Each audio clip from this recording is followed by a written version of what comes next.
1, 0, go! Hundreds of people participated recently in the annual Zero Prostate Cancer 5K race in Sunrise, Florida. Their goal? To raise money and spread awareness for the disease. Former Coral Gables high school cross-country coach Rick Stern usually runs in the race, but this year he's sitting out because he is recovering from the surgery he had just 2 weeks ago. So about 15 days ago, I had my prostate removed, and I still have traces of cancer around the margins, and they also found it in muscle right below my bladder, so I have to have radiation for that. So. One of the event's biggest supporters, Terry Little, passed away very recently on September 14th after a 10-year battle with prostate cancer. But his sister, Susie Snerlitzer, is not giving up the fight against the disease. I'm proud to say that this morning we have 81 people on Team Terry, and we've raised in excess of $17,000 as a team.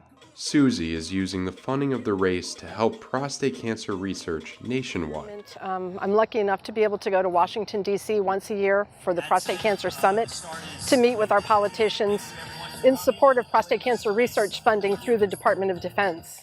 According to the American Cancer Society, prostate cancer is the second leading cause of cancer death in American men after lung cancer. 1 in 9 men will be diagnosed with prostate cancer in their lifetime, and about 30,000 die of it each year.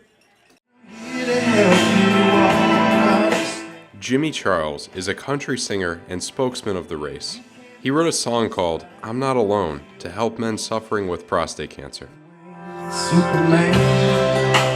Survivors, we have a special moment where we bring all the survivors up front, and we let them know that they aren't alone. We honor their caregivers with sashes. We give them hat rings, and it's their day. We let them know that this race is for them. It's for all that we've lost with prostate cancer, and then I sing them their story. But despite increased awareness, many men still wait too long to get tested for prostate cancer. It can happen to any of us. 1 in 9 men get it. Over 30,000 die every year from it. It can happen to you. Get checked. Then the other part, if you are diagnosed, some men keep it from their families. They don't tell anyone. And when a guy gets diagnosed with prostate cancer, he seems to run off and hide in his man cave. And that's not the way it should be. I mean, it does nothing for a man to have to suffer through this alone. To Rick, the most important thing is staying positive. I know I'm going to get better. I know the radiation is going to, make me more tired.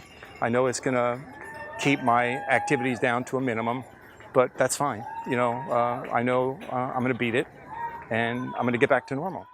This year, over 300 people competed in the race, and together they raised over $80,000 just this year to help fight prostate cancer.